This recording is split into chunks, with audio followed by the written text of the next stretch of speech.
విశ్వాసికి వచ్చే కష్టాలు కానివ్వండి, నష్టాలు కానివ్వండి, ఇరుకు కానివ్వండి, ఇబ్బందులు కానివ్వండి, కన్నీళ్లు కానివ్వండి, సమస్యలు కానివ్వండి, వాటి వల్ల మనకు సమస్య ఏమి లేదు. వాటి వల్ల మనకి ఇబ్బందులు ఏమి లేవు. ఇబ్బందుల్లా దేనివల్ల అంటే, సమస్యల్లా దేనివల్ల అంటే, మనకు వచ్చిన సుఖాన్ని బట్టి, మనకు వచ్చిన సౌఖ్యాన్ని బట్టి, మనకున్నటువంటి సమృద్ధే మనల్ని సర్వనాశనం చేసేసేది. అందుకే మన యొక్క జీవితంలో శ్రమలు ఎక్కువైనా కొలది, సమస్యలు ఎక్కువ అవుతున్నా కొలది, మనం ప్రార్థనలో ఏం చేయడం నేర్చుకోవాలి? దేవుని స్తుతించడం నేర్చుకోవాలి, దేవుని గణపరచడం నేర్చుకోవాలి. మనకి ఎన్ని సమస్యలు అయితే మన చుట్టూ పొంచుకొని ఉన్నాయో, నోరు తెరుచుకుని ఉన్నాయో, ఎన్ని సమస్యలైతే, ఎన్ని ఇబ్బందులైతే మన చుట్టూ మనల్ని మృంగ ప్రయత్నం చేస్తున్నాయో, నోరు తెరుచుకొని కాచుకొని ఉన్నాయో, అంత ఎక్కువగా మనం దేవుని స్తుతించాలి. నోరు తెరుచుకుని ఉన్న సమస్యల వైపు మనం చూడకూడదు. ఇప్పుడు 23వ కీర్తనలో, నా శత్రువుల ఎదుట నువ్వు నాకేం చేసావు?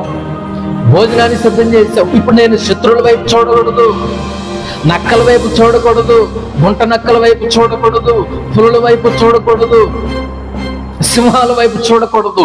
దేవుడు నాకు ఏర్పాటు చేసినటువంటి ఆ విందేంటో, ఆ సమృద్ధి ఏంటో, ఆ కృప ఏంటో దానిలో నేను అనుభవించాలి. కానీ చుట్టూ సమస్యలకు వెళ్ళి చూస్తే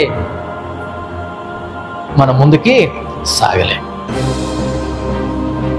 స్తుతులలో సాగిపోవాలి కానీ సమస్యలను చూస్తూ ఆగిపోకూడదు అనే విషయాన్ని మనం నేర్చుకుంటున్నాం. దేవుని బిడ్డలారా, మన యొక్క జీవితంలో ప్రార్థనలో దేవుని స్తుతించడం, స్తుతి కలిగి జీవించడం అనేది చాలా అత్యద్భుతమైనటువంటి విషయమని మనం జ్ఞాపకం చేసుకోవాలి. మన యొక్క జీవితంలో సమస్యలు ఎక్కువ అవుతున్నప్పుడు, కష్టాలు, ఇరుకులు, ఇబ్బందులు ఎక్కువ అవుతున్నప్పుడు మనం ఎక్కువగా దేవునితో సహవాసం చేస్తూ సాన్నిహిత్యంగా, దేవునికి సామీప్యంగా వచ్చి దేవుని మనం స్తుతించవలసినటువంటి వాళ్ళమై ఉన్నాం.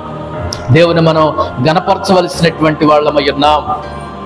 కాబట్టి దేవుని స్తుతించినప్పుడు, దేవుని గణపరిచినప్పుడు, దేవుని మహింపరిచినప్పుడు మన యొక్క జీవితాల్లో కష్టాలు అంత పెద్ద సమస్య ఏమీ కావు. అగ్నిగుండం పెద్ద సమస్య కాదు వాళ్ళకి.